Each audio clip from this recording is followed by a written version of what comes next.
FightHype.com here with Egis Klimas.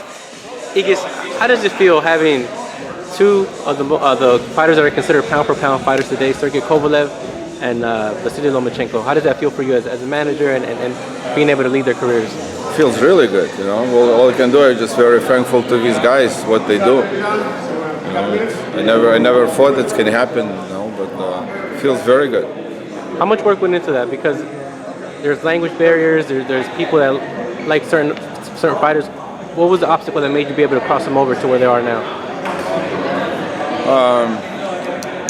With Sergey, we went a very, very long road, but with Vasyl, you know, came into my management, already established fighter. You know, he was already two-time gold medalist, and he was very ambitious to get into the ring and fight for the title. That was one of his concerns. When can I fight for the title?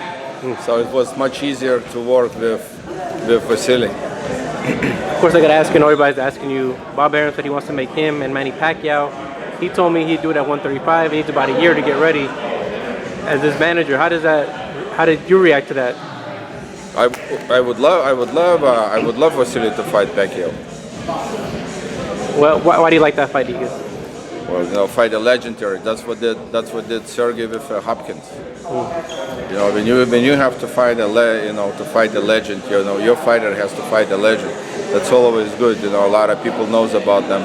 You know, be honest. You know, not too many people knows today Vasyl Lomachenko.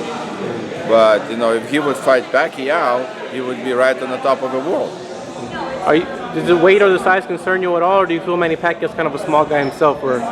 He started at 112 or even 108. 108. So you know, listen.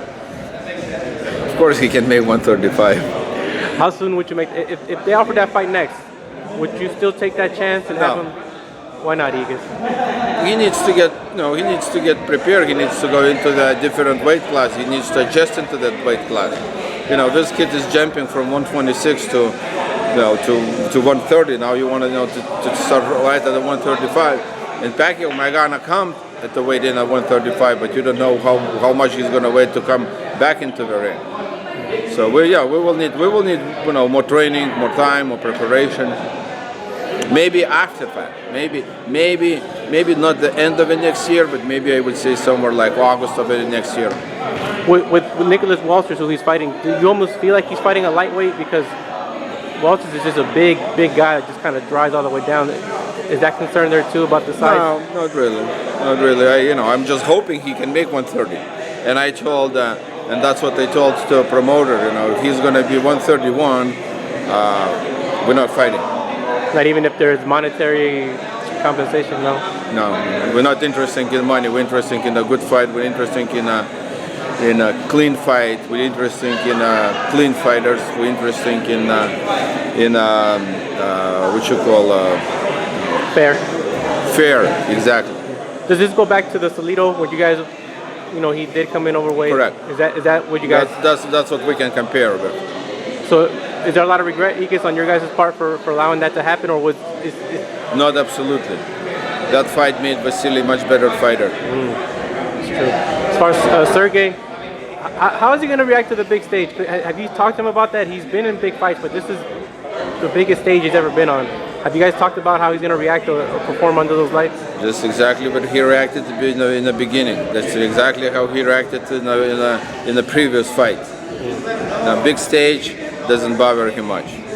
Is there any rematch clause in this fight, Egis, as far as if he wins or Andre Ward wins, that would tie them to have to do a rematch? I believe so. There is something mentioned in the contract. I haven't read yet. The agreement, but I believe it's something is mentioned in it. If not looking too far ahead, if Sergey wins this fight, do you still see another name that could give him that big fight? That's one thing guys do. They run out of names eventually. Is there enough challenge there at 175 for Sergey? Well, we still have 6 months till the next fight, so might be gonna something pop up. Yeah. And last question. I know you guys don't like to talk about it, but Superman, do you guys still have any plans or I know he wants the belt. He doesn't want that fight. He wants that belt. That question has to go to Stevenson because from our point, it's pointless to talk. Only one thing I can tell, if he's going to come back today, the offer what we made 50-50, it's not exist anymore. Oh, so that's off the table. Well, listen, that was long ago. That was then he meant a little bit. Right now, he doesn't mean anything.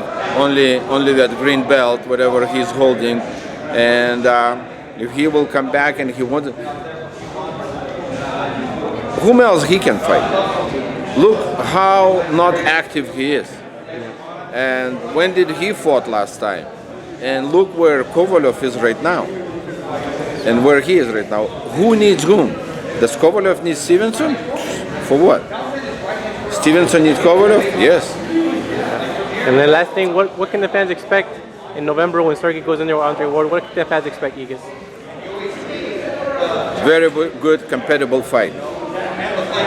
Thank you, Khalid. Always a pleasure. Thank you, Egis. Appreciate it so much. All right, man.